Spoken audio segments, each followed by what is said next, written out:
Bonjour et bienvenue dans ce mini cours AppDrag. Aujourd'hui, nous allons parler du positionnement. C'est un thème essentiel pour être à l'aise avec l'outil de création de site web. C'est parti!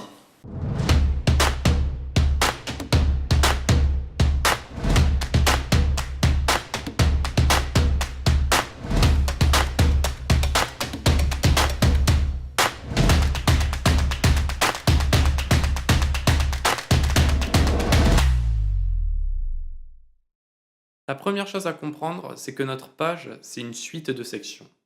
Donc, ce sont ces grandes zones avec la barre d'édition rose à droite, généralement qui ont soit un arrière-plan, soit une couleur, soit une image. Ensuite, ces sections contiennent des lignes qui elles-mêmes contiennent différentes colonnes. Donc la première colonne, deuxième colonne, troisième colonne, et qui elles-mêmes contiennent des éléments.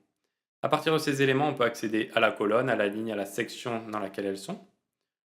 Sur une colonne, on peut la réordonner.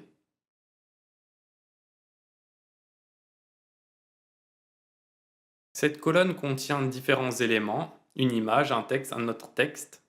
On peut prendre un élément et le déplacer soit dans une colonne, soit en dessous dans sa colonne, soit en haut d'une ligne pour créer une nouvelle ligne, soit à gauche ou à droite d'une colonne pour créer une nouvelle colonne. Et c'est comme ça qu'on va pouvoir agencer notre mise en page. Pour chaque composant de notre page, que ce soit une section, une ligne, une colonne ou un élément, on va pouvoir définir son espacement extérieur qui le séparera des autres éléments.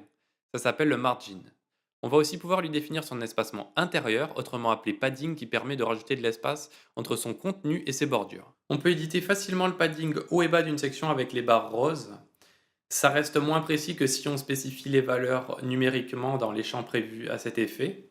Donc je fais clic droit, section, éditer, et puis j'ai les champs qui apparaissent. C'est les mêmes champs qu'on va retrouver sur une ligne, une colonne ou un élément. On peut également redimensionner une colonne via sa barre de droite. Et puis sur les éléments, on peut redéfinir leur padding intérieur, donc, avec ces carrés blancs en haut, en bas, à gauche, à droite. Et bien sûr, on peut toujours le faire avec les champs numériques pour le faire de manière plus précise. Là, si je mets en arrière-plan la couleur bleue, on voit que si je change le padding, le carré bleu grandit. Donc c'est bien l'intérieur de l'objet qui est affecté. Par contre, si j'augmente son margin, qui est l'espacement extérieur, on va voir que ça sépare l'objet de l'image. Et donc, on a un espace blanc entre eux. C'est tout pour aujourd'hui. Si vous avez des questions, n'hésitez pas à les poser dans les commentaires. Je rajoute également un lien vers le support AppDrag. Puis abonnez-vous à la chaîne YouTube pour avoir accès aux prochains cours. À bientôt!